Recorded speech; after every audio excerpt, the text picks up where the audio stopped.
एक बार एक सम्राट का पुराना वजीर मर गया।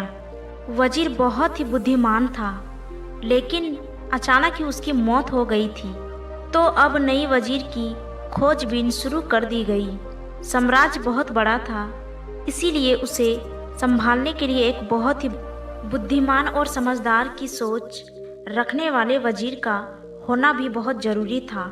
पूरे राज्य में बुद्धिमान और समझदार व्यक्ति की खोज शुरू कर दी गई। इसके लिए पूरे राज्य में तरह तरह के परीक्षाएं आयोजित की गई और पूरे राज्य भर से विभिन्न समझदार और विचारशील व्यक्तियों को छांटा गया और आगे उनकी और भी मुश्किल परीक्षाएं ली गई और अंततः केवल 3 चुने व्यक्तियों को राजधानी लाया गया ताकि सम्राट उनकी अंतिम परीक्षा ले सके। उन तीनों को राजमहल के एक कक्ष में ठहराया गया और सम्राट के द्वारा ये घोषणा कर दी गई कि कल इनकी अंतिम परीक्षा ली जाएगी और जो भी उत्तीर्ण होगा उसे राज का वजीर घोषित कर दिया जाएगा। लेकिन आश्चर्य की बात तो ये थी कि शाम होते होते पूरी राजधानी में ये बात फैल गई कि कल सम्राट कौन सी परीक्षा लेने वाला है। सारे नगर में इसकी चर्चाएं होने लगी। सम्राट एक अजीब परीक्षा लेना चाहता था। कल सुबह तीनों को महल के एक बड़े कक्ष में बंद कर दिया जाएगा और उस कक्ष के दरवाजे पर एक बड़ा सा ताला लगा दिया जाएगा। वह ताला राज्य के इंजीनियरों, कारीगरों और गणितज्ञों ने मिलकर बनाया था। उस ताले पर कोई चाबी नहीं लगती थी। ताले के ऊपर कुछ गणित के अंक लिखे हुए थे। उन अंकों में एक पहेली छुपी हुई थी। जो भी पहेली को हल कर सकेगा वही उस ताले को खोलने में सक्षम हो जाएगा। धीरे धीरे ये बात उन तीनों के पास भी पहुंच गई कि कल उन तीनों को एक कमरे में बंद कर दिया जाएगा और बाहर एक ताला लगा दिया जाएगा जिसकी कोई चाबी नहीं है। बस उस ताले के ऊपर कुछ गणित के अंक खुदे हुए हैं जिसमें एक पहेली छुपी हुई है। तीनों में से जो भी उन अंकों का प्रयोग करके उनकी पीछे छिपी हुई पहेली को हल कर लेगा और पहले दरवाज़ा खोलकर कमरे से बाहर आ जाएगा, उसे ही वजीर बना दिया जाएगा। यह सुनते ही उन तीनों में से 2 तो बाजार की तरफ भागे और तालों से संबंधित गणित की जो भी पुस्तकें मिल सकती थी वे ले आए और उनका अध्ययन करने लगे। लेकिन उनमें से जो तीसरा था वो सबसे अजीब था। वो ना तो कहीं गया, ना ही कोई किताब लाया और अंधेरा होते ही ओढ़कर सो गया। बाकी 2 ने सोचा शायद डर के मारे उसने परीक्षा में ना बैठने का निर्णय कर लिया है, या शायद उसे भरोसा नहीं है कि जो खबर मिली है वो सही है। लेकिन फिर भी उन्होंने कोई मौका छोड़ना ठीक ना समझा, क्योंकि ये पूरी जिंदगी में एक बार मिलने वाला मौका था।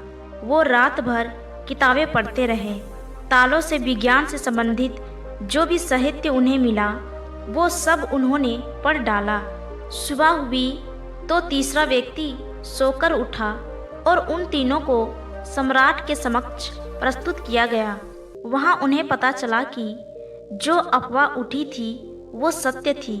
उन तीनों को एक बड़े से कक्ष के अंदर बंद कर दिया गया। उसके बाहर एक ताला लगा दिया गया जिसके ऊपर कुछ गणित के अंक खुदे हुए थे। सम्राट ने कहा, तुम तीनों में से जो भी इन अंकों में छुपी पहेली को हल कर लेगा वही दरवाज़ा खोल पाएगा, और जो दरवाज़ा खोलकर सबसे पहले मेरे पास आएगा मैं उसे अपना वजीर बना लूँगा। मैं तुम तीनों का बाहर इंतजार करता हूँ। इतना कहकर सम्राट वहाँ से चला गया। वो 2 व्यक्ति जिन्होंने रात भर पढ़ाई की थी अपने वस्त्रों में कुछ किताबें छिपाकर ले आए थे। दरवाज़ा बंद होते ही उन्होंने वो किताबें बाहर निकाले। उन तालों पर लिखे हुए नंबरों को एक कागज़ पर लिखकर उनके हल खोजने शुरू कर दिए। लेकिन जो वो तीसरा व्यक्ति था उसने कुछ ना किया। वह अपनी आंखें बंद करके कमरे के एक कोने पर शांति से बैठ गया। उसे बैठा देखकर वो दोनों हंसे और तंज कसते हुए कहा, क्यों, हार मान गए क्या?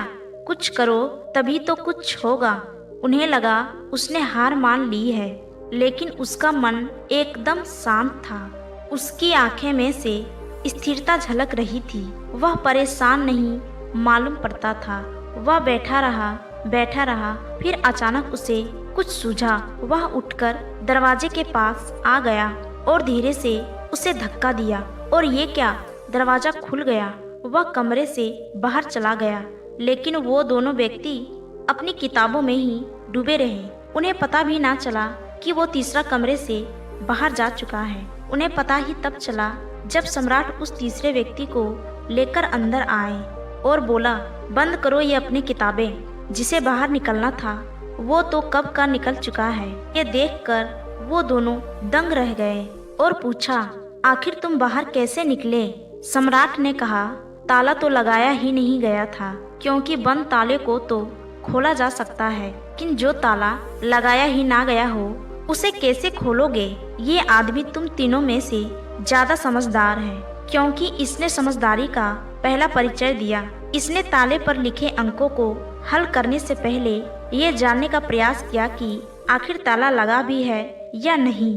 वही आदमी असल में ज्यादा समझदार है, तो किसी भी समस्या को हल करने से पहले ये देख ले कि इसे वो हल करने जा रहा है वो असल में समस्या है भी या नहीं। ये व्यक्ति हमारे राज्य में सबसे समझदार व्यक्ति है। हम इसे अपना वजीर नियुक्त करते हैं।